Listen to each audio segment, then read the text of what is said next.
성도의 교제와 또 교회의 위로가 늘 기쁨이 된다면 얼마나 좋을까요? 설교로 하나 되는 시간 CBS 올포원, 저는 진행을 맡은 아나운서 장주이고요. 오늘 저와 함께 나누게 될 주제가 만만치가 않습니다. 예고해 드린 대로 더 이상은 나 교회 안 나가를 선언한 가나안 성도들에 대해서 얘기를 나눠보는 시간 마련했는데요. 하나님을 안 믿는 것도 아닌데 어느 날부터인가 나 교회 안 나가겠다고 선언하시고 정말 많은 분들의 기도 제목이 되신 가족과 주위 분들이 계실 겁니다. 그런 분들 혹시 계세요? 아니면 그분들 어떻게 왜 그렇게 되셨는지 얘기 좀 들어보셨어요? 아무래도 이제 같은 교인들끼리 서로 상처받고 다른 데 가면 괜찮을 거야 하고 갔는데 또 마찬가지인 상황들, 그러니까 차라리 그냥 나 혼자 예배 드린다 그렇게 말씀하시는 분들이 정말 의외로 많이 있으시더라고요. 저는 또 주변에서 목사님께 죄송한 말씀이지만 또 목회자 때문에 교회를 안 나가시는 분들 또 이야기를 듣고 또 상처를 받는 또 몇 명의 또 청년들도 많이 봤습니다. 네. 네. 이런 분도 계시더라고요. 또 얘기를 들어보면 더 이렇게 자기한테 맞는 말씀을 찾아서 쫓아다니는 사람들 있잖아요. 더 은혜로운 말씀이래 가지고 어떻게 표현하냐면 교회 투어 간다 이렇게. 그렇죠. 그러니까 이제 저런 분들은 이제 세상도 바뀌는데 또 틀에 박힌 교회가 싫다 그러면서 나에 맞춰가지고 또 교회를 찾아다니시는 분들 계시는 것 같아요. 네, 그렇습니다. 참 어렵고도 그렇지만 현실적인 문제, 풀어야만 되는 문제가 아닌가 싶은데요. 이 세 분 목사님 뵈니까 정말 SOS를 치고 싶은 그런 심정입니다. 산정현교회 김관선 목사님 모셨고요. 한세대 구약학 교수 차준희 목사님, 그리고 행신침례교회의 김관성 목사님. 이 세 분을 닮은 초정밀 탄산수 같은 시원한 설교를 오늘은 정말 기대해 보고 싶습니다. 김관선 목사님께서 시작을 해주시죠.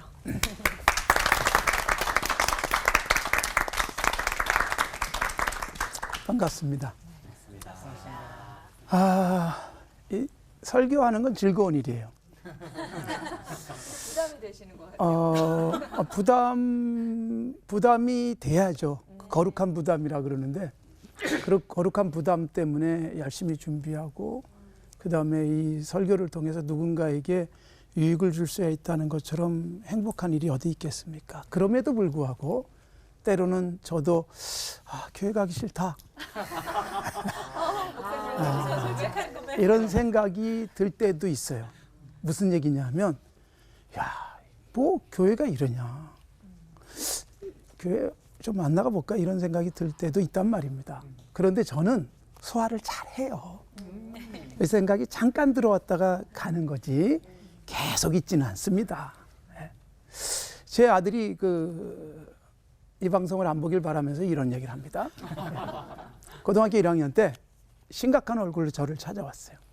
그러면서 아빠 상담할 게 있다 그러길래 뭔데 그랬더니 한참을 망설이다가 이렇게 얘기를 했습니다. 아빠, 나 다른 교회 다니면 안 될까요? 그러더라고요. 제가 어떻게 했을 것 같아요? 제가 거의 1초도 생각 안 했어요. 그래, 가라 그랬어요. 진짜요? 네. 그러고 나서 그래도 왜 가는지 좀 알아야 되지 않겠니? 그랬더니 이렇게 말했습니다. 아빠, 나는 아빠가 목사님인 걸 모르는 교회 좀 다녀봤으면 좋겠어요. 근데요, 저는 가슴이 찡했어요. 왜냐하면 저는 목사 아들로 살아본 적도 없고, 제가 아들을 볼 때마다 야, 넌 참 좋겠다. 네 아빠가 목사라서 이 생각을 했거든요. 근데 아이는 그게 짐이었던 거예요. 인사할 사람이 너무 많아요. 자기를 지켜보는 눈도 너무 많고 말도 얼마나 많은지. 그래서 다른 교회에 나가고 싶은 우리 아들, 이게 막 가슴에 와 닿았어요. 이해가 됐어요. 그래, 그러면 가라. 그러면 교회를 내가 골라줄까? 아니면 네가 찾아갈래? 그랬더니 아빠, 제가 알아서 갈게요. 그러더라고요. 그런데 아직도 다닙니다. 교회 옮기지 않을 모양입니다. 아마 이런 것 같아요. 그 순간 아빠가 어떻게 반응할지 짐작하지 않았겠어요? 야, 이 자식아 무슨 소리야? 막 이랬을 거라고요. 그런데 아빠가 의외로 그래, 가라. 이렇게 말하니까 야, 이렇게 훌륭한 목사님이 다니는 교회는 계속 다녀야 되겠다 이렇게 생각하지 않았을까? 정말로요. 이해받았으니까. 예. 그리고 이제 또 하나는 다 몰라줘도 아빠가 나를 이해하는구나. 이것 때문에 그 순간 상처가 치유된 거예요. 사실 여러분 누군가가 아프다고 왔을 때 야, 이 자식아 그거 갖고 뭘 그래 난 더 아파봤어. 이건요 위로도 안 되고 사람을 짜증나게 만드는 일이거든요. 아플 때 그래 얼마나 아프니 이 한마디를 못 해줘가지고 누군가는 방황도 하고 상처를 받는 거거든요. 사실 교회 생활은 좋은 일인데 또한 교회 생활을 하는 사람들은 대부분 다 착해요. 그러다 보니까 여린 마음에 상처받을 때가 있습니다. 그래서 떠나는 경우들이 있습니다. 다른 교회로 옮겨가면 괜찮은데 그 다른 교회 갔다가도 또 상처가 되다 보니까 아예 교회 안 다니겠어. 그러고서 혼자 신앙생활하는 분들이 일어날 수 있다는 거죠. 그러니까 남에게 상처 주는 것은 굉장히 위험한 일이지만 나도 상처받지 않기 위해서 애쓰셔야 된다는 거죠. 예. 똑같은 밥을 먹어도 누군가는 체하기도 하고 누군가는 소화 잘 되고 얼굴도 좋아지고 그럴 수 있어요. 조금 맛이 간 음식을 먹었는데 저 같은 사람은 절대로 탈이 안 납니다. 뭘 먹어도 탈이 안 나요. 예. 근데 누군가는 금방 탈이 날 수도 있고요. 그거는 자기 몸의 문제거든요. 예.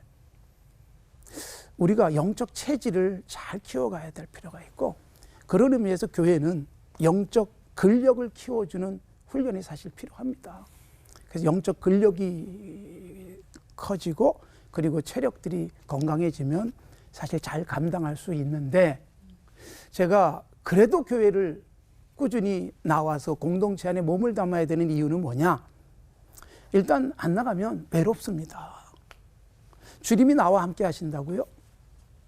아무도 없어도 돼. 주님만 옆에 있으면 돼. 이런 생각할 수 있잖아요. 그런데 여러분 주님이 옆에 계신 거를 누굴 통해서 느낄 수 있는가 하면 같이 교회 다니는 사람을 통해서 느끼는 거예요.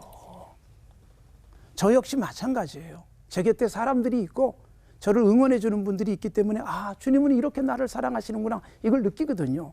바울 사도 같은 분도요. 옆에 사람들이 없으니까 외로워했거든요. 디모데서를 쓰면서 마지막 서신에서 지금 누가밖에 없다. 디모데야 너 빨리 와라. 올 때 혼자 오지 말고 마가 요한까지 데려와라. 그러니까 바울 사도도 아무도 없으면 외로운 사람이에요. 주님이 내 곁에 계셔도 주님이 언제 계시느냐? 두세 사람이 내 이름으로 모이면 거기 계시겠다 그랬거든요. 그래서 사실은 그 사람이 나를 아프게 해도 그 사람과 같이 있으면서 그래도 이해하고 사랑하면 거기 주님이 계시기 때문에 교회 생활은 필요한 것이지요.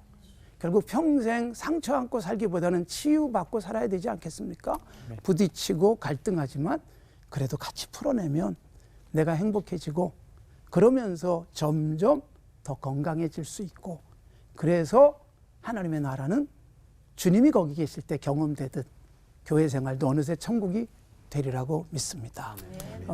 전국에서 혹시 가난을 헤매시는 분들이 계시면 예, 다시 교회 생활 회복하십시오. 거기 주님이 계십니다. 예, 누군가를 통해서 위로해 줍니다. 누군가가 나를 아프게 해도 또 더 많은 사람이 나를 위로해 주잖아요.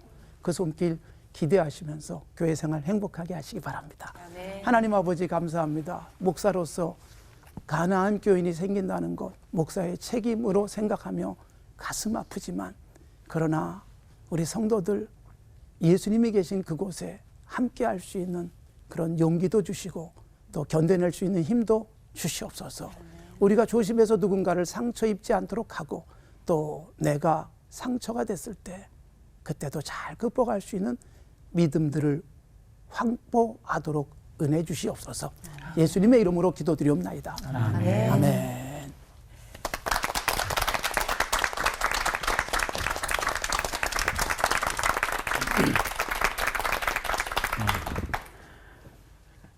가난 성도에 관한 주제로 설교를 한다는 게 굉장히 큰 부담이고 힘든 과제였는데요.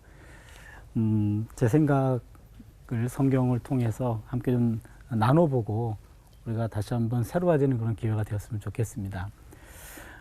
교회의 변화 없이 가난한 성도의 귀환은 없다. 이제 나누고 싶은 오늘 이야기인데요. 가난한 성도는 기독교인으로서의 정체성은 있지만 현재 교회에 출석하지 않는다.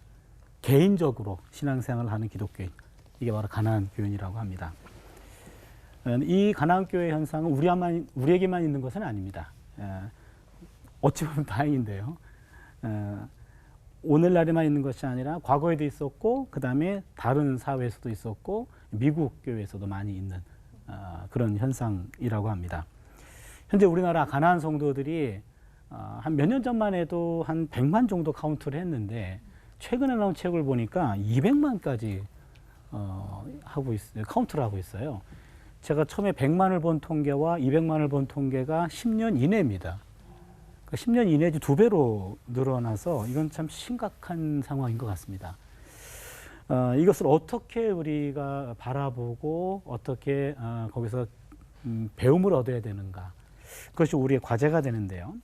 따라서 현재 제도권의 교회죠, 우리가 출석하는 교회에 저항하는 가나안 성도들에 대해서 너무 섣부르게 그냥 가르치려고 하거나 빨리 좀 들어와 그렇게 철없이 그러지 말고 이렇게 말하는 것보다는 왜 그럴까? 그 사람들의 영적인 욕구가 무엇일까? 이거를 먼저 우리가 좀 눈여겨봐야 될 것 같습니다. 섣불리 그냥 그들을 비난하고 조롱하고 연약하고 무슨 견디기 어려운 그런 나약한 사람, 신앙이 좀 이상한 사람, 이런 식으로 하기보다는 어떻게 하면은 그들을 좀 품어낼 수 있을까? 이것이 우리의 좀 과제가 될 텐데요. 그럼 이 상황에서 우리 가나안 성도들, 그분들에게 좀 드리고 싶은 말씀이 있어요. 당신들이 우리 교회, 기존 교회를 떠났다고 해서 신앙 자체를 그렇게 저버릴 이유는 되지 않는 것 같습니다. 당신들이 새로운 유형의 기독교 신앙을 찾아가는 외로운 개척자들입니다. 그러니까 절대로 신앙을 포기하지는 말아 주십시오. 어떤 모양이든지 기독교 신앙에 머물러 주시고 끝까지 성도로 살아가기를 정말 바랍니다. 우리가 원하는 우리 기존 공동체 내에 올 수 없는 상황이라고 한다면 새로운 신앙의 모형을 찾아가는 여러분들에게 도와주고 싶으니까 어떻게 해서든지 우리와 또 다른 기독교 신앙 공동체를 만든다고 해도 우리가 삼위일체 하나님을 믿고 교회의 정체성을 끝까지 유지할 수 있는 방법이 있다면 모색하시고 절대로 신앙을 버리지 말아달라. 그런데 저 개인적으로는 그런 일이 생기지 않기를 바라지만 여러분들의 시도가 벽에 부닥쳤을 때, 한계에 도달했을 때 언제든지 여러분들이 생각하고 있는 신앙의 유형, 그런 이상적인 교회, 그런 것들이 어디에는 있을 겁니다. 우리가 보지 못한 거죠. 다시 한번 좀 문을 두드려 달라는 얘기를 부탁하고 싶어요. 그냥 기존 교회는 다 잘못됐다라고 박차고 나가지 말고 그동안 나가 있으면서 많은 공부가 됐을 것 같아요. 많은 깨달음이 있을 것 같아요. 그러면 그 깨달음을 자양분으로 삼아 다시 한번 그 에너지를 가지고 다시 한번 건강한 교회를 좀 찾아보고 나랑 맞는 교회를 여러분들이 좀 문을 두드렸으면 좋겠다. 아무리 교회가 문제가 있다고 치더라도 여러분들을 품을 수 있는 교회는 어디엔가 있다. 그거를 좀 기도하시고 그 교회를 찾는 노력을 포기하지 말아달라라는 부탁을 좀 하고 싶고요. 동시에 우리 기존 성도들, 우리한테는 가나안 성도들을 향한 그런 아무 생각 없는 어떤 불평이나 비난, 그거 하지 마시고 그들의 약점이나 그들의 잘못을 찾으려고 하지 말고 이참에 우리가 뭘 고쳐야 될까? 내가 뭔가 좀 부족한 게 있지 않나? 그것을 생각하면서 좀 새로워지는 기회가 되었으면 좋겠어요. 교회의 변화 없이 가나안 성도들의 귀환은 불가능하거든요. 그러니까 우리가 뭔가 문제가 있기 때문에 집을 나간 거죠. 집 나간 사람들에게 손가락질하기보다는 이참에 우리가 뭔가를 좀 고치려고 하는 그런 노력들이 있다면 다시 한번 문을 두드릴 수 있는 그런 건강한 교회로 거듭날 수 있지 않을까라는 게 저희 소망입니다. 요즘에 교회 안에 잠정적인 가나안 성도들이 있거든요. 그리고 심정적인 가나안 성도들도 있어요. 영적으로 마음 둘 곳이 없어요. 몸은 교회 안에 있지만 영적으로는 여기에 없는 거죠. 헤매고 있는 사람들이 많고요. 아까 우리 목사님도 잠시 교회 안 나가고 싶을 때가 있다고 그러셨는데 저도 목사이면서 신학자인 저도 한국 교회에 어떤 경우에는 환멸을 느끼고 목사직을 내려놓고 성도직을 내려놓고 싶을 때도 좀 있곤 하거든요. 저도 나도 이런데 저는 모태 신앙인이거든요. 평생 교회 밥을 먹고 산 사람이 나도 그런데 얼마나 많은 사람들이 이런 어떤 방황할까 그런 고민들을 많이 합니다. 다윗이 아둘람에서 400명의 사람들과 함께 공동생활을 했어요. 그 400명 사람들이 보통 사람들이 아니거든요. 잘 알잖아요. 환난당한 사람, 빚진 사람, 마음이 원통한 사람, 그 사회에 적응이 안 되는 사람들입니다. 근데 상처받은 사람이에요. 적응을 못했다라고 비난하기 전에 상처받은 사람이에요. 아픈 사람들인데 다윗도 사울에게 쫓기면서 상처받은 사람입니다. 다윗도 아픈 사람이에요. 그런 아픈 사람들끼리 모여서 거기서 상처를 보듬어 안으면서 다윗은 진정한 리더로 성숙해집니다. 그 공동체가 서로가 치료가 되는 거죠. 바로 아둘람 공동체는 라파 공동체였습니다. 서로 아파하고 힘들어하는 그런 사람들끼리 떠나지 않고 함께 모여서 그런 치료하는 공동체가 되면 얼마나 좋을까. 오늘날 교회가 그런 모습이 되었으면 좋겠어요. 가난한 성도가 되어서 교회를 떠나는 것 무조건 비난받을 일은 아닙니다. 그렇다고 언제나 옹호되고 또 칭찬받을 만한 일도 아닙니다. 기존 교회를 떠나서 가난한 성도가 되는 일 바람직한 현상 아닙니다. 그러나 우리의 기존 교회가 좀 반성해야 될 것이 있는데 교회는 지금 60대, 70대가 교회 주류를 이루고 있어요. 그분들이 20, 30대가 되는 젊은 사람들의 목소리를 좀 더 많이 들어줬으면 좋겠어요. 그 젊은이들의 마음속에 심정적 가난한 성도가 될 수 있는 확률이 높은데 어른들이 좀 그들을 품어줬으면 좋겠어요. 그래서 교회의 어른들이 변하지 않으면 교회의 젊은이들은 점점 교회를 멀리하고 가난한 성도가 멀어질지 모르겠습니다. 그래서 오늘 우리가 조금 더 어른이 되어서 품어줄 수 있게끔, 품는다는 건 속이 썩어요. 속이 썩고 내가 변화돼야 됩니다. 내가 더 많이 기도해야 되고요. 그래서 좀 더 건강한 교회를 만들어갈 수 있는 그런 기회가 되었으면 좋겠습니다. 기도합니다. 하나님, 우리가 속한 공동체가 아둘람 공동체가 되기를 원합니다.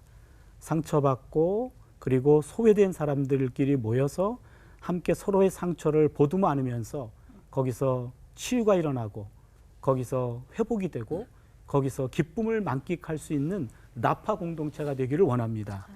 우리가 속한 교회가 그런 라파 공동체가 되게 하셔서 더 이상의 가난한 성도들 만들어지지 않게 하시고 떠나간 이들도 돌아올 수 있는 그런 회복된 아름다운 공동체로 만들어 주시옵소서.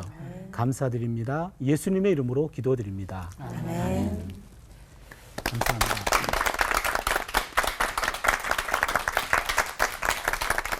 목사님들과 또 오늘 함께 출연하신 모든 분들이 언제 교회를 안 나가고 싶었는가 그 사례들을 이렇게 말씀하셨는데 굉장히 공감이 많이 돼요. 저도 신학교에 가서 전사로 사역을 하다 보니까 여러분들은 목회자들에게 상처를 받아서 교회를 안 나가고 싶을 때가 있다 그렇게 말씀하셨는데 저희들은 여러분 때문에 안 나가고 싶은 날들이 꽤나 많습니다.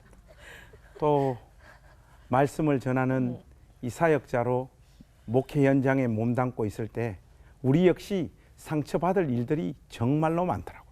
저도 영국으로 유학을 떠나기 직전에 몸담고 있었던 교회에서 사역을 하다가 너무 큰 상처를 받아버렸어요.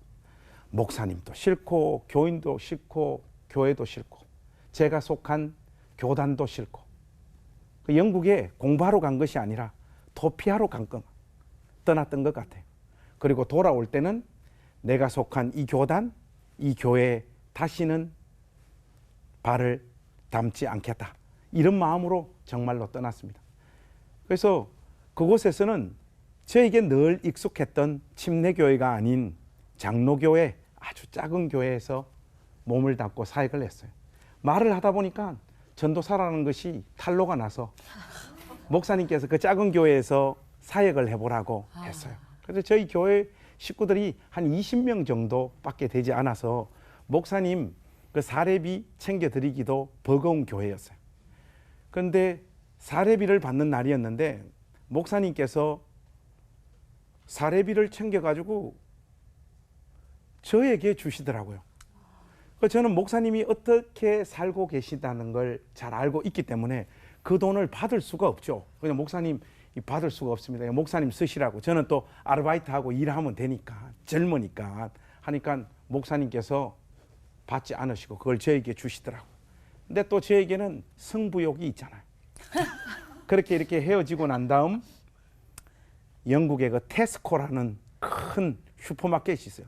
거기 가서 받은 사례비 가지고 목사님 가정에 필요한 식료품을 다 사가지고 목사님 대문 띵동 눌리고 바로 도망와 버렸어요. 저희 집으로. 굉장히 훌륭한 전도사였죠. 근데 한 40분 지났을까요? 띵동 하고 나갔는데 저희 집 앞에 식료품이 한가득 있는 거예요. 아, 이게 목사님이 자꾸 승부욕을 불태우시는데 그래서 안 되겠다 했어요. 여보, 돈 있는 거 가지고 와 해서 또 테스코로 갔죠. 그리고 또 그 집에 아이들한테 필요한 거 다 챙겨가지고 띵동 눌리고 또 도망을 왔어요. 30분 있다 보니까 목사님이 또 사모님하고 나타나셔가지고 또 한가득 싣고 온 거예요. 그래서 제가 3-4번이니까 다시 차에 먹을 거 각종 필요한 거 세워서 가니까 목사님께서 대문 앞에서 기다리고 계시다. 김 전도사 마음 다 아니까 우리 이제 그만하자. 한데 그때는 목사님도 정말로 가난했고 저희 집도 너무너무 가난했어요. 근데 목사님 그 대문 앞에서 그 목사님하고 부둥켜 안고 정말 많이 울고 하면서 저 마음에 어떤 마음이 생기는가 하면 내가 영국에서 공부하는 동안 어떤 일이 있더라도 이 공동체를 내가 떠나지 않겠다. 결국 한 사람으로 하여금 그 공동체에 머물게 하는 가장 핵심적인 요인은 사랑받은 경험입니다. 거기에 있을 때 그 공동체를 떠나지 않는 것이죠. 사도행전 2장에 있는 말씀을 보면 성령이 임했을 때 주님께서 피로 값주고 사신 교회, 공동체의 모습에 어떤 양상이 나타났습니까? 성령을 받았다고 했을 때 사람들이 초월적 어떤 종교적인 체험을 했다. 또 감정의 뜨거움을 경험했다. 방언을 했다. 통역을 했다. 예언을 했다. 환상을 봤다라고 하는 것으로 성령 체험을 고백하는 사람들이 있습니다. 귀한 것이죠. 실질적으로 있었던 일이니까요. 그런데 사도행전 2장에 보니까 성령을 경험한 사람들에게 나타난 표징이 뭔가 하면 유무상통하고 네 것 내 것이 없고 함께 모여서 순전한 기쁨 가운데 찬송하고 예배하고 떡을 떼며 음식을 나누는 이런 열매가 나타났단 말이죠. 이것이 성령이 현존하는 교회의 가장 객관적인 지표란 말이죠. 여러분, 이런 공동체 안에 가나안 교인들이 발생될 가능성이 있겠습니까? 오늘날 주님의 몸된 교회 안에 가나안 성도가 200만에 육박하고 있다라고 하는 것은 성령이 현존했을 때 나타났던 그 양상들 말고 우리의 육에서 기초한 우리 어떤 욕심과 정욕에 기초한 교회의 열매들로 인하여 받은 상처 때문에 교회를 떠나는 것 아니겠습니까? 저는 적어도 이렇게 가난한 교인이 되겠다라고 마음먹은 사람들의 그 이유와 아픈 가슴은 교회 안에 있는 사람들이 한번 헤아려 보고 목소리를 들어봐야 된다고 생각을 합니다. 그들을 향하여 우리 쪽에서 가진 대안이 돌아오라, 돌아오라. 아무리 이야기를 해봐야 안 돌아옵니다. 그들이 교회를 떠날 때 쉽게 교회를 떠났겠습니까? 보통은 신앙생활 10년, 20년, 30년 동안 했던 사람들이고 그분들의 목소리를 들어보면 교회 안에서 내가 안 해본 것이 없다라고 고백하는 사람들이 다 가나안 성도가 되었습니다. 그들에게 당위적인 목소리를 높여서 교회를 떠나면 안 되니까 교회로 돌아오라. 그 이야기를 아무리 목소리 높여 쏟아놓는다 하더라도 그들은 절대로 교회 안으로 돌아오지 않습니다. 그들이 주님의 몸된 교회 안으로 다시 돌아올 수 있는 유일한 한 가지 방법은 성령이 현존했을 때 나타났던 그 열매가 실질적으로 교회 안에 나타나는 방법밖에 없습니다. 제가 말하는 이 액센트를 들어보면 경상도 사람이라는 거 여러분들 잘 아시겠죠? 고향이 울산인데 우리 울산에는 태화강이 있습니다. 이 태화강은 오염의 강도가 아마 전국에서 최강일 거예요. 정말로 제가 자랄 때만 해도 이 울산 태화강은 이런 거친 표현으로 묘사를 해도 틀린 강이 아니에요. 그냥 똥입니다, 똥.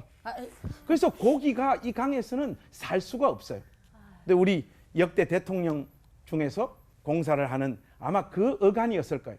이 바닥부터 다 드러내고 바꿔가지고 제가 고향을 떠나서 지금 고양시에 와서 사는데 울산 소식을 들어보니까 가장 깨끗한 물에만 나타나는 고기들이 태화강으로 지금 나타나고 여름에 태화강에서 수영대회가 열린다라고 하는 소식을 듣고 깜짝 놀랐던 기억이 있습니다.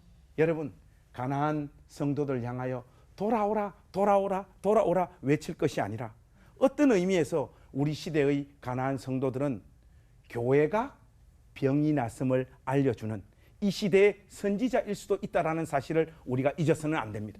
가나안 성도가 우리 가운데 나타나고 있는 그것을 우리는 어떤 식으로 생각해야 되느냐. 오늘 주님께서 피로 값주고 사신 이 복된 교회를 우리가 얼마나 엉망진창으로 어그러뜨리고 무너뜨리고 있는가. 이 우리의 모습을 그들의 거울을 통하여 생생하게 확인하고 다시 자정하고 개혁하고 온전히 세울 때 돌아오라고 외치지 않더라도 다시 교회 안에서 이루어지는 복된 열매로 말미암아 그들이 주님의 몸된 교회로 돌아올 것이라고 확신합니다. 여러분이 몸담고 있는 그 현장에서 이 역할을 감당해 주시기를 우리 주님의 이름으로 부탁드립니다. 기도하겠습니다. 하나님, 자기 평생을 몸담았던 교회를 떠나 있는 가난한 성도들의 마음을 헤아려 주시고 그들을 긍휼히 여겨 주시옵소서. 이런 현상들이 수많은 사람들을 통하여 나타나는 것, 하나님 우리의 모습을 반성하고 고칠 수 있는 계기로 삼을 수 있도록 은혜를 베풀어 주시옵소서. 주님의 몸된 교회 안에 몸을 담았을 때 생명의 역사가 나타난다라고 하는 이 분명한 우리의 신앙의 고백이 현실이 되는 이 일에 하나님 앞에서 우리 모두가 쓰임받는 복된 주의 백성 되게 하여 주시옵소서. 예수님의 이름으로 간절히 기도하옵나이다. 아멘.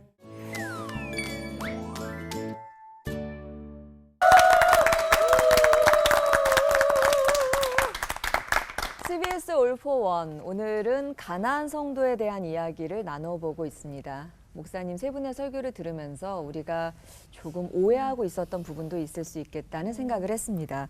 그러니까 가나안 성도가 되신 분들이 신앙을 아예 버리신 것이 아니라 신앙의 정체성을 찾기 위해서 방황하시는 분들이다. 이렇게 이해할 수도 있겠다는 생각도 들었어요. 맞아요. 네, 어떻게 들으셨어요? 그래서 저는 목사님들께 질문 드리고 싶은 게 오늘 가나안 설교를 듣고 와 200만을 향해서 달려왔다라는 말에 되게 충격을 많이 받았어요. 그런데 또 가나안 성도분들 입장에서 그리고 우리 또 기독교인 입장에서는 또 이런 질문이 좀 핵심이 될 수도 있을 것 같아요.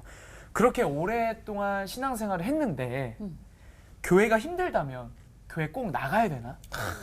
이런 의문이 좀 들더라고요. 물론 저는 아니겠지만, 네, 물론 저도 똑같은 생각을 합니다. 가끔씩 상처받고 하면은. 네. 그래서 한번 여쭤보고 싶습니다, 목사님.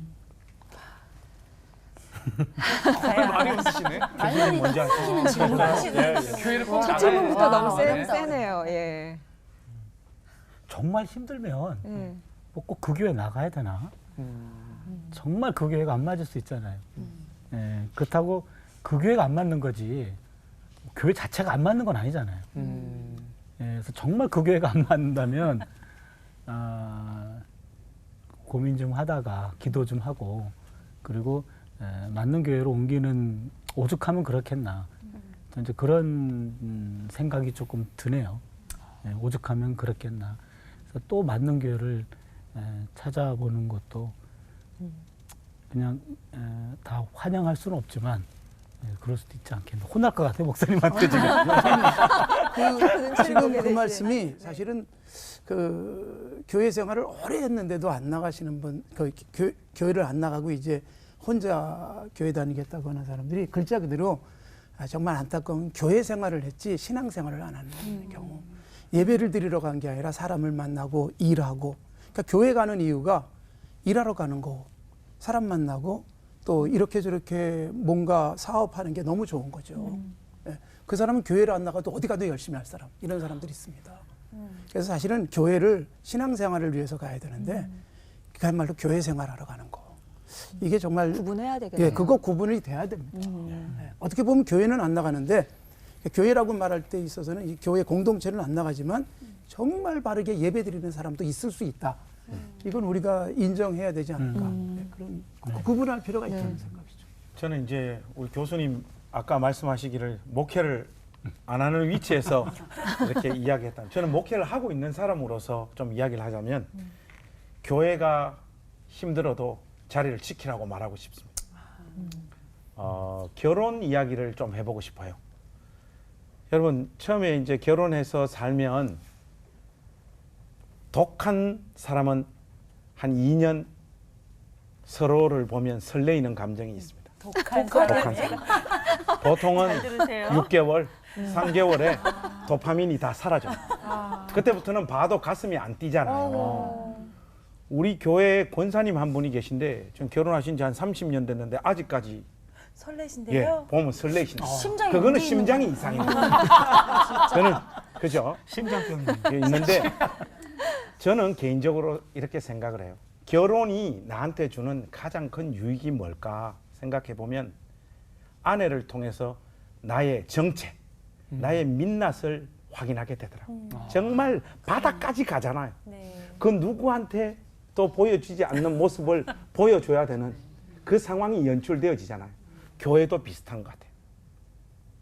오랫동안 한 교회에 몸담고 살아보면 나의 성격, 내가 얼마나 얍삽한지, 또 내가 얼마나 이기적인지, 내가 얼마나 내 중심적인지 이런 것들이 시간 속에서 툭툭툭 다 드러납니다. 사람들하고 지집고 볶으면서 자기의 연약함과 부족함이 드러나는 것. 이게 하나님께서 그 공동체를 통해서 우리에게 주시는 가장 큰 선물이라고 생각해. 사람은요, 자기 자신을 살아생전에 정면으로 대면하고 인식하지 못한 채 눈을 감고 죽는 사람들이 대부분이에요. 여러분들이 한 교회를 사수하고 끝까지 지켜야 되는 이유를 한번 대보라고 한다면 거기에서 여러분이 누군지 여러분의 민낯을 확인하는 그 작업을 하나님께서 그 교회를 통해서 이루어 가신다라고 저는 확신합니다. 그래서 거기에서 좀 더 아파 보세요. 좀 더 힘들어 보시고 그럼에도 불구하고 그 자리를 지키면서 흘렸던 그 눈물을 우리 주님께서 저는 기억해 주시리라고 확신합니다. 교회에 꼭 나가야 하느냐 이런 아픔 속에서도라는 질문에 목사님 세 분의 입장이 약간씩 다르시기 때문에 사실 들으면서도 한 가지로 통일되는 것보다는 저희에게도 고민할 여지를 주시는 것 같은 그런 느낌이 좀 들었습니다. 네. 가나안 성도 오히려 교회 안 나가지만 누구보다도 갈급함, 영적 목마름이 더 많으신 분들이 가나안 성도분들이 아닐까라는 생각을 하게 됐어요. 그래서 여기서 질문을 드리는 건 우리 한국 교회가 성도들의 이런 갈급함, 영적 목마름을 채워주지 못하는 그 무엇, 그게 무엇일까요? 구체적으로 좀 콕 집어서 한번 말씀해 주시면 좋겠습니다. 예리합니다. 네. 그 무엇? 먼저 하세요. 네. 이건 제가 먼저 한번 해볼까요? 목사님? 네. 전투적이죠. 저는 여기서 이제 표현해 주시기를 영적 목마름이라고 이렇게 표현하셨는데 저는 가나안 성도들이 영적 목마름을 표현하는 적은 별로 못 봤어요. 가나안 성도들이 갈급해하는 부분은 영적 목마름이 아니더라고요. 보통은 교회가 재정 사용이 왜 이렇게 불투명하냐? 교회 의사 결정이 집행되어지는 과정이 왜 이렇게 수직적이냐? 이런 이야기들이 대부분이더라고요. 저는 교회가 뭐 어떤 영적인 문제를 또 영적인 목마름을 해결해 주기 위해서 어떤 액션을 취하는 것에 대해서 저는 개인적으로 반대하고요. 그러나 이분들이 합리적인 생각 위에서 제시하는 이런 목소리에는 교회가 좀 수용하는 열고, 입장으로 네. 가야 될 것 같습니다. 조금 다른 얘기를 네. 좀 하고 싶은데 저는 이제 그분들 변호해주는 예. 변호사 입장에서 네. 물을 달라 그랬는데 예쁜 그릇만 물그릇만 주는 굉장히 비싼 크리스탈에다가 막 거기도 막 황금으로 장식한 보석을 박은 그릇만 줬어요. 갈증이 안 채워져요. 물을 마셔야 되는데. 물을 달라 그랬는데 물그릇을 주고 있는 거죠. 밥을 달라 그랬는데 밥그릇만 준 거예요. 나 이게 그 교회 입장에서 목회자 입장에서는 저는 그 부분에 대한 고민을 좀 하고 싶어요. 과연 좀 투박한 그냥 그 바가지에다가 바가지. 그야말로 거기다가 그 물을 맑은 물 담아서 그냥 그 또 버드나무 잎가지 하나 딱 띄워서 이렇게 줬을 때 시원한 생수 이게 교회가 필요하지 않을까. 우리는 교회 와서 멋진 그릇을 찾으려고 하는 소비 성향도 분명히 있어요. 그것도 문제라는 거죠. 그러니까 교회가 정말 제대로 된 물을 공급하고 제대로 된 양식만 공급한다면 이게 젖줄인데 그러면 건강한 사람들은 남아요. 근데 그릇이 좋았으면 좋겠다는 사람들이 떠나는 것은 사실은 그들의 문제이기 때문에 저는 교회 사명 쪽에서는 그렇게 좀 말씀드리고 싶어요. 물, 맑은 물, 네. 그게 뭘까? 그게 하나님 말씀이 아닐까라는 생각이 들어요. 그러니까 영적 목마름이라고 한다면 하나님 말씀 뭐 TV 틀면 이제 방송 많이 나오고 성경 누구나 읽을 수 있고 다 읽는 거 아니냐 그러는데 그 아모스죠. 8장 11절에 양식이 없어 주림이 아니요 물이 없어 가람이 아니요 야훼의 말씀을 듣지 못한 기갈이라. 이 말씀이 오늘 저는 적절한 시대인 것 같아요. 우리가 성경 말씀을 듣는 거지 성경 안에 담겨 있는 하나님의 말씀을 못 듣고 있는 경우들이 많아요. 목사님들의 설교가 본문에 나타난 하나님의 마음을 터치해 줘야 되는데 그렇지 못할 때가 말씀을 깊이 있게 좀 더 들어가지 못하고 그냥 피상적인 수준으로 성도들은 큐티 수준에서 성경을 대하고 있고 하나님의 그냥 곁에만 이게 맴돌고 있는 거지 하나님의 마음속으로 못 들어가거든요. 전문가들이라면 목사님들이 말씀 전문가들이 그 어떤 것보다도 말씀을 더 깊이 들어가가지고 평신도들의 눈에 보이지 않는 하나님의 마음을 찝어준다면 성도들은 성경 얘기가 아니라 그 안에 담겨있는 하나님의 마음을 듣고 싶은 거예요. 근데 과연 이 마음이 얼마큼 선포되고 있는가? 그것이 충분히 공급되지 않자 다른 것들이 몸에 안 맞았을 때 뛰쳐나가는 거고 이런 거 아닌가. 그래서 저는 가끔 그런 얘기해요. 우리 제자들한테 너네들이 설교할 때 본문을 깊이 들어가라. 본문의 표층은 누구나 할 수 있다. 본문의 심층을 들어가야 된다. 심층을 못 파면 설교하지 말아라. 설교는 본문을 가지고 해야 된다.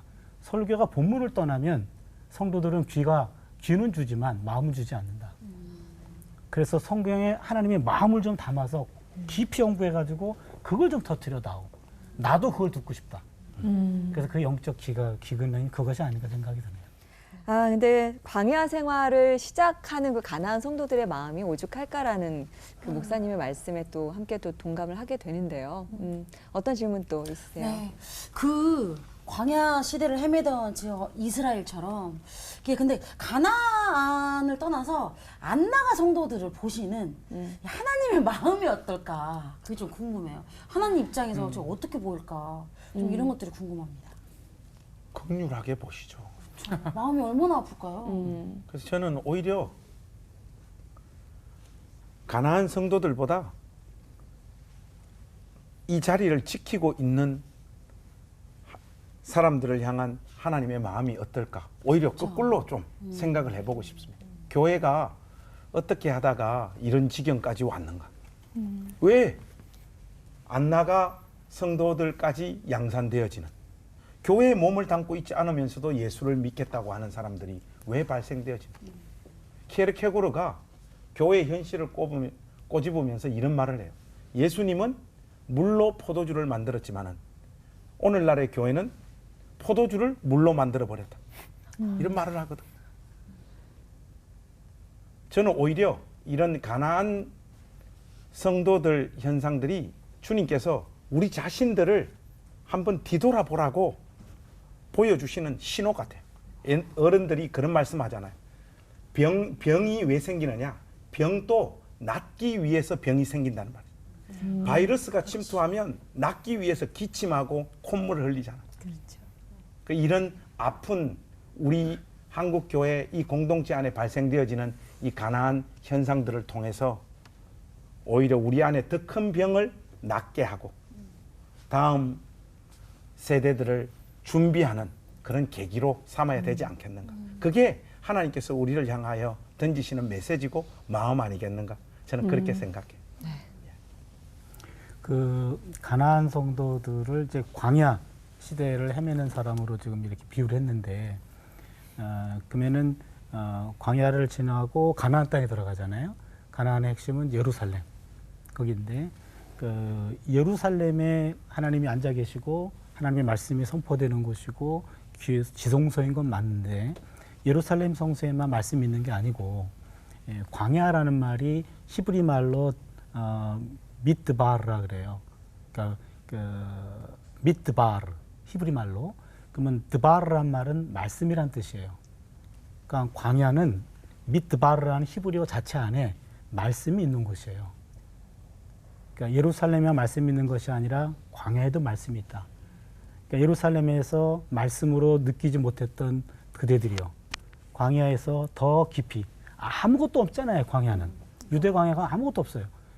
하나님을 이렇게 볼 수밖에 없는, 생활도 그렇고 환경도 그렇고, 그곳에서 있는 하나님의 말씀을 새롭게 좀 발견해서 거기서 그 젖을 먹고 영양가를 흡수해서 건강해져서 또 다른 건강한 공동체를 찾거나 만들어가는 그런 기회가 되도록 하나님이 좀 안타까운 마음으로 이렇게 보시지 않을까, 그런 생각이 좀 들어요.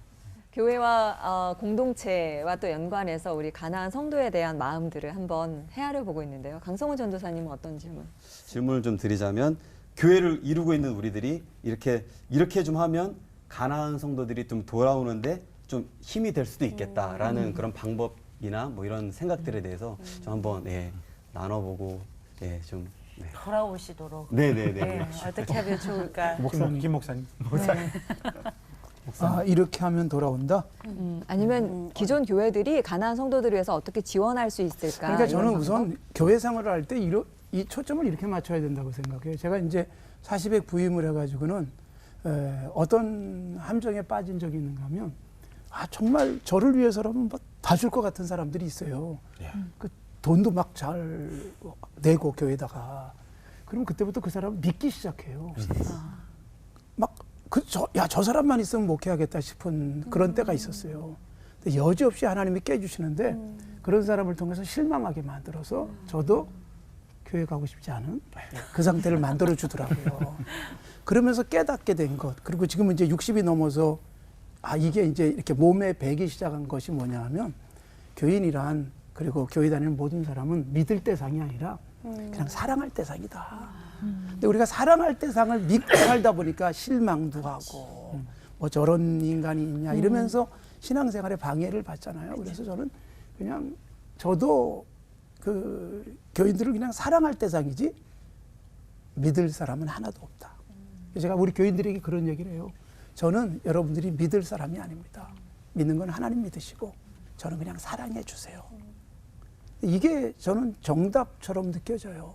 그리고 우리 교인들이 25년 동안 이렇게 같이 살면서 느낀 게 그런 부분이에요. 사랑하니까 오랫동안 가면서 지루하지 않고, 얼마나 지긋지긋하겠어요. 25년 동안 똑같은 얼굴을 매일 봐야 되니까. 근데 그게 사랑하면 아직도 당신이 내 곁에 있군요. 이게 고맙지 않겠습니까? 제 아내에 대해서도 제가 그렇습니다. 네, 마지막은 아내에 대한 사랑 고백으로 마무리하셨네요. 그게 제일 어렵죠. 경험담을 한번 이야기를 해보라니까 저희 교회가 비교적 가난한 교인들이 많이 오는 교회, 우리 교회가 그런 사람들로 교회가 성장한 케이스입니다. 물론 뭐 딱 가난한 교인이라기보다도 교회에서 상처받았던 사람들이 여기저기 떠돌다가 이렇게 저희 교회 와서 정착해서 이렇게 신앙생활 하는 사람들이 꽤 많아요. 근데 그분들의 목소리를 들어보면 그분들이 우리 교회를 선택한 이유가 뭐냐 이렇게 들어보면 수평적인 관계? 예를 들면 그 전사님하고 저하고 이렇게 지내시는 모습이 여느 목사님하고 부사역자들 관계 같지 않아서 좋았대요. 다 제 인격이 좋아서 그런 거예요.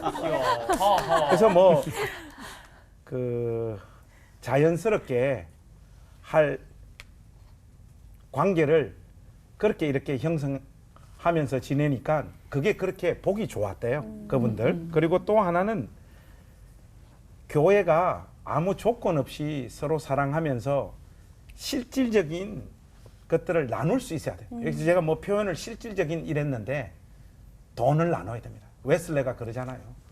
호주머니가 회심해야 진짜 회심한 거라 그러잖아요.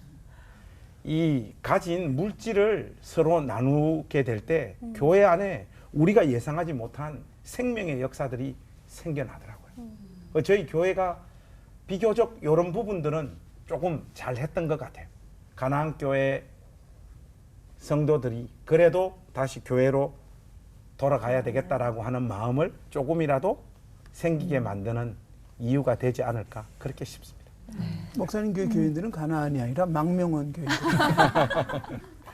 그렇게 보는 게 정확합니다. 네, 네. 차 교수님. 그 네. 가난한 교인들이 자기 마음을 이해해 줄 수 있는 자기를 알아주는 목회자가 있었다면 과연 교회를 떠났겠는가 그런 생각이 좀 들어요. 그래서 영국 성공회가 제가 가보진 않았습니다만 그냥 책으로 봤는데 교회 사이즈가 300명이 넘지 않게끔 다 교회가 있답니다. 사이즈 자체가 300명 이상이 못 모인대요. 300명 이상이 모이면 다 분립해야 돼요. 그러니까 목사 하나가 감당할 수 있는 성도가 300명이라 이거죠. 그러니까 목사하고 서로 목사 이름도 알고 이렇게 서로 일상을 나눌 수 있는 마음을 주고받을 수 있는 인격적 관계가 형성이 된다면 과연 그렇게 쉽게 그렇게 교회를 떠나겠는가. 그와 동시에 교회 안에서 좀 성도들 간에 소그룹이라도 함께 마음을 나눌 수 있는 사람이 몇 사람이라도 있다면 그렇게 쉽게 나갈 수 있지는 않냐 이 말이죠.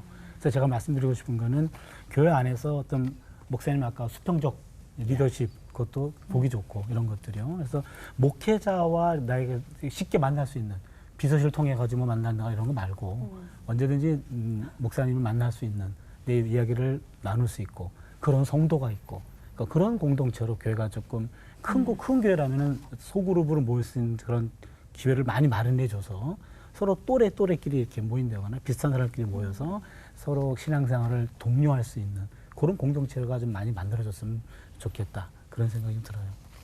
우리 교회가 그런데 왜 사람들이 많이 안 올까?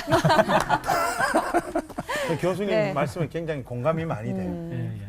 이게 교회가 좀 어느 정도 성장을 경험하다 보니까 어떤 순간에 저도 모르게 목사가 아니고 사장이 돼가지고 경영하죠. 사람들을 관리하고 경영하죠. 예. 부사역자를 통해서 지시해서 그냥 탈 없이 그냥 무난하게 돌아간 어느 순간 교인들을 직접적으로 만날 시간들이 줄어드니까 저 안에 목회하는 기쁨이 사라지더라고요. 그래서 이게 인원이라고 하는 것이 교회의 본질을 지키는 데 결정적인 영향을 주는 것 같아요. 그 영국 성공에 관한 그 케이스는 굉장히 귀담아 네. 들어볼 만한 이야기인 것 같습니다. 근데 적어도 성도들이 머리수만 보이지 않고 마음이 좀 보일 때 그게 성도가 아닐까.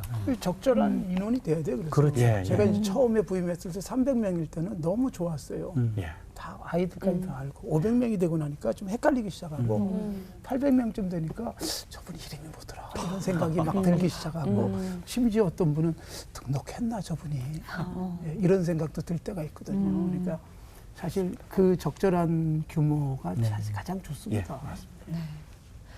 오늘 다른 때보다도 사실 목사님들이 정말 진심 어린 고백들을 나누어 주셨기에 더 감동이 되고 은혜가 되는 자리였던 것 같습니다.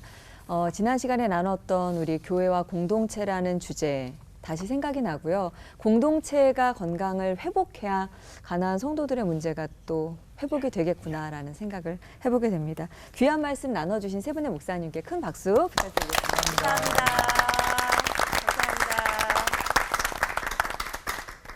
여러분은 누굴 보면서 믿음을 키워오셨어요? 성경에 나오는 여러 믿음의 용사들을 보면서 또 닮고 싶지만 어느새 사라지고 없는 믿음 때문에 탄식하게 되는 경우도 있는 것 같습니다. CBS 올포원 다음 시간 주제는 참된 믿음이란 주제를 잡아봤는데 참된 믿음은 무엇이고 어떻게 하면 주님 다시 만날 그날까지 그 믿음을 변질되지 않게 유지할 수 있을까? 믿음의 정수에 대한 이야기를 다음 시간에 나눠보겠습니다. 자, 오늘 마무리는 쪼쪼 커플께 부탁드리면서 마무리하겠습니다. 네. 자, 가난한 성도까지 모두가 하나 되는 시간 올포원!